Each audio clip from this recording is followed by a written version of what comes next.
بسم اللہ الرحمن الرحیم۔ عزیز طلباء، امید ہے آپ سب بخیریت ہوں گے۔ اللہ تعالیٰ آپ سب کو اپنے حفظ و امان میں رکھے۔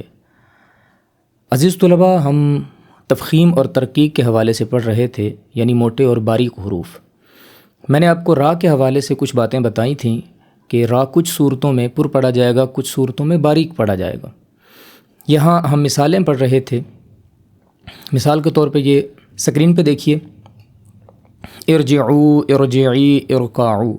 یہاں جتنے بھی را جو ہیں وہ ریڈ کیے ہوئے ہیں، یہ سارے کے سارے جو ہیں وہ پر ہیں۔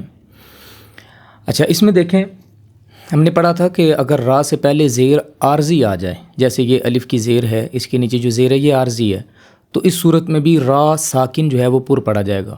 را کے پاس اپنی حرکت ہے تو پھر تو ضرورت نہیں ہے، وہ اوپر والی ہو یا نیچے والی ہو، ہمیں کلیئر ہے کہ اگر اوپر ہے تو را پر پڑھا جائے گا، نیچے ہے تو را باریک پڑھا جائے گا۔ لیکن اگر را کے پاس اپنی حرکت نہیں ہے، را خود تو ساکن ہے، تو پھر یہ محتاج ہے پچھلی حرکت کا یا اگلے لفظ کا۔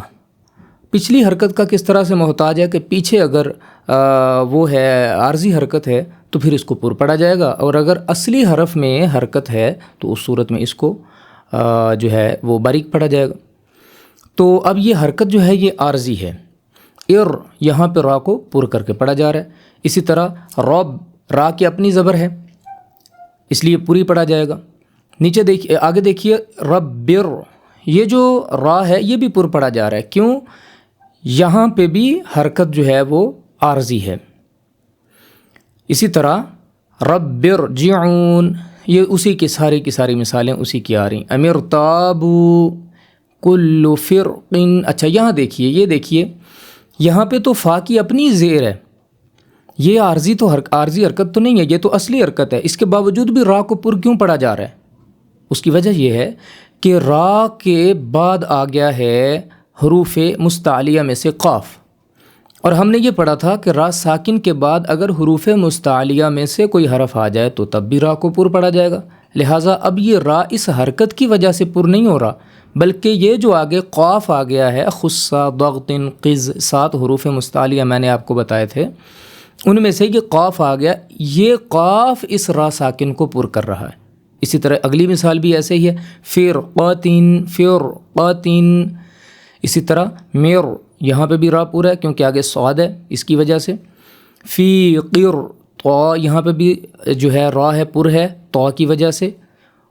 اب آگے مثالیں جو آ رہی ہیں وہ آ رہی ہیں را جہاں پہ باریک پڑھا جائے گا۔ ظاہر ہے والنہاری، یہ جو را ہے اس کے نیچے زیر ہے، تو را کے نیچے والی حرکت اس کو کیا کرتی ہے؟